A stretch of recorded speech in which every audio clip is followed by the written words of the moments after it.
Are you ready for some good news? Christian humility isn't self-disparagement. It is self-forgetfulness. Here's today's text from Philippians chapter 2.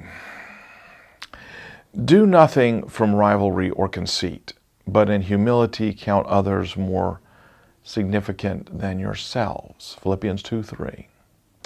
In the opening verses of the second chapter of Philippians, Paul invites us to a life of humility, modeled after the unimaginable emptying of Christ's cosmic exaltation as he took on the form of a servant.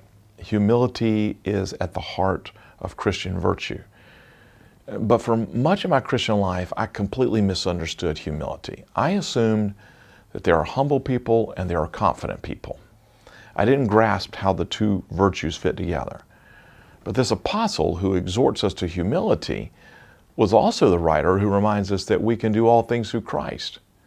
Humility is not false humility, a religious appearance of humility that camouflages an insecure heart that is secretly craving recognition, i.e. the Pharisees who wanted everyone to see their fasting.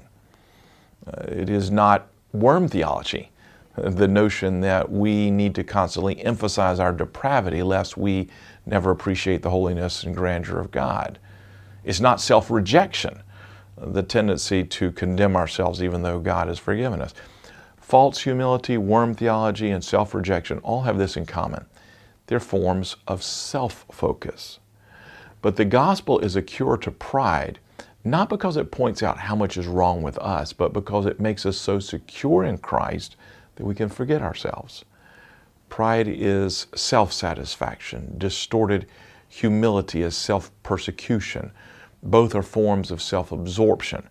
The joy of the Lord comes through self-forgetfulness. John Piper said it well, something like this: the really wonderful moments of joy in this world are not the moments of self-satisfaction, but self-forgetfulness. He went on to say that standing on the edge of the Grand Canyon and contemplating your own greatness is pathological. Those kind of moments, Piper said, we're made for a magnificent joy that comes from outside of ourselves.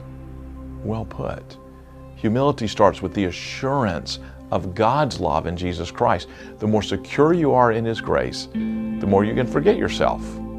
That's humility, and that's the gospel. Well, that's today's daily devotional. If you want more good news on this subject, go get the whole broadcast and other resources. It's free. It's at sharingthelight.org.